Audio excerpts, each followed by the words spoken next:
காலாக்னி ருத்ரர் முதலிய ஏகாதச ருத்ரர்கள், வீரபத்ரர், ஐயனார், அட்ட வைரவர், திருமால், பிரமன், இந்திரன் முதலிய அஷ்டதிக்கு பாலகர்கள், அஷ்டவசுக்கள், 49 மருத்துவர், அஸ்வினி தேவர் இருவர், 12 சூரியன், சந்திரன் முதலிய தேவர்களும், வியாக்கிரபாதர், பதஞ்சலி, உபமன்யு, அகத்தியர், சனகாதி நால்வர், வாமதேவர், சுகர், வியாசர், நாரதர் முதலிய முனிவர்களும், 7 கன்னியர்கள், சித்தர், வித்யாதரர், இயக்கர், கிண்ணரர், முனிவர், யோகியர், நாகர், உரகர், அரக்கர், அசுரர், பூதவேதாளர், கூலி, அரம்பியர் முதலியோரும், காலங்களும், 7 கடல்களும், 7 நதிகளும், 8 திக்குகளும், 8 மலைகளும், 8 யானைகளும், 7 மேகங்களும், மின்னல்களும், 5 பெரும் பூதங்களும், சப்தகோடி மகாமந்திரங்களும், 224 புவனங்களும், 36 தத்துவங்களும், 5 கலைகளும், 51 அக்ஷரங்களும், 81 பதங்களும், 4 மறைகளும், 28 ஆகமங்களும், பலவகை சமய நூல்களும், அறம் முதலிய 4 பொருள்களும், சரியை முதலிய 4 பாதங்களும்,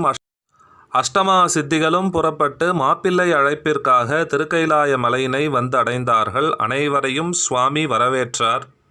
பிறகு சிவபெருமான் அங்கு நின்று எழுந்து திருமணக்கோலம் கொள்ளும் பொருட்டு ஒரு திருமண்டபத்துக்குள்ளே எழுந்தருளினார். அப்போது சிவபெருமானுடைய திருவுள குறிப்பை அறிந்த அழகைப்பதியின் தலைவனாகிய குபேரன் தனது தவத்திற்கு பயன் கிட்டியது போல மெய்யன்போடு அந்த மண்டபத்திற்கு சென்று வேதங்களும் திருமால் பிரமன் எனும் இருவரும் முனிவர்களும் தீண்டுதற்கு அரிய திருமேனியை தன்னுடைய கைகளாலே தீண்டி திருமணக்கோலம் செய்யலானார்.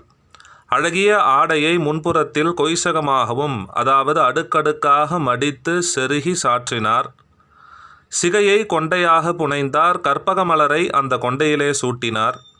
திருவெண்ணீர் அணிந்த திருமேனியிலே சந்தனத்தோடு கஸ்தூரியும் பன்னீரும் கலந்து பூசினார். சங்கக் குழைகள் அணிந்த திருச்செவிகளிலும் 2 சூரியர்கள் குடிபுகுந்திருந்தார் போல விளங்கும் சுருண்ட தங்கத்தோடும் தங்க குண்டலமும் தோல் புறத்திலே அசைந்தாட தரித்தார். கரிய திருமிடற்றின் மேல் முழுமதியை கோவை செய்தார் போல வைரக்கண்டிகையை அணிவித்தார்.